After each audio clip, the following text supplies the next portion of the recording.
Өлкөдө дин өкүлдөрү биримдикте сабаттуулукту жогорулатууга тийиш. Бүгүнкү иш-чарада дал ушул темага арналган. Анда диний уюмдардын башын бириктирип, конфессиялар ортосунда орун алган көйгөйлөргө, талаш-тартыштарга, кызыкчылыктарга көңүл буруу маселеси талкууланды.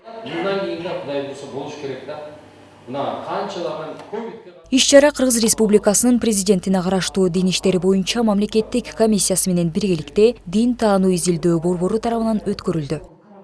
Кеңешменин негизги максаты бул радикализм менен экстремизмдин алдын алуу, жанагындай ар кандай дискриминациялык чагымчыл иштердин алдын алуу болуп эсептелинет. Ошол эле учурда орусча айтканда точки соприкосновения деп коебузбу. Бул Кыргызстандын келечеги үчүн көптөгөн чогуу биргеликте ынтымакта иш алып барганга чоң иш-чараларыбыз бар. Ошолорду диний уюмдардын башын бириктирип, чогуу иш алып барганга аракет жасап жатабыз. Ошол эле учурда диний уюмдарга айтып атабыз, Кыргыз Республикасындагы саясаттарга аралашпастан чогуу Кыргызстандын келечегине өркүндөткөнгө чоң салымын кошо алат. Кыргызстанда дин тутууга эркиндик кепилденген. Буга карабай айрым учурларда басым кысымдар орун алып келет.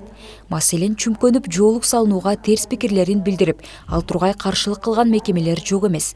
Бул маселе өзгөчө өспүрүмдөр арасында курч. Мындан улам түшүндүрүү иштерин убагында алып баруу зарыл. Район боюнча ар бир мектептерде барып, ошол ата-энелердин мисалында катышуусунда биринчиден адеп ахлак, анан кийин ошо терроризмди терс көрүнүштөр, диндеги терс көрүнүштөр боюнча мисалында семинар өтөбүз, чогулуштар өткөзөбүз. Бирок ошондо биз баарына түшүндүрүп берип атабыз.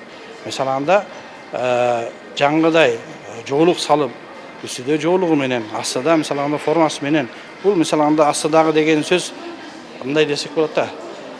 Жаңгыдай авратып коет да. Кыздын ошол мисалында уят жерлери жабык болсо болду да. Диний конфессиялар буга чейин республикалык деңгээлде түзүлгөн. Иш-чаранын соңунда аймактык деңгээлде түзүү резолюциясы кабыл алынды. Айдай Ташыбекова, Жумабай Исманалиев, СТВ.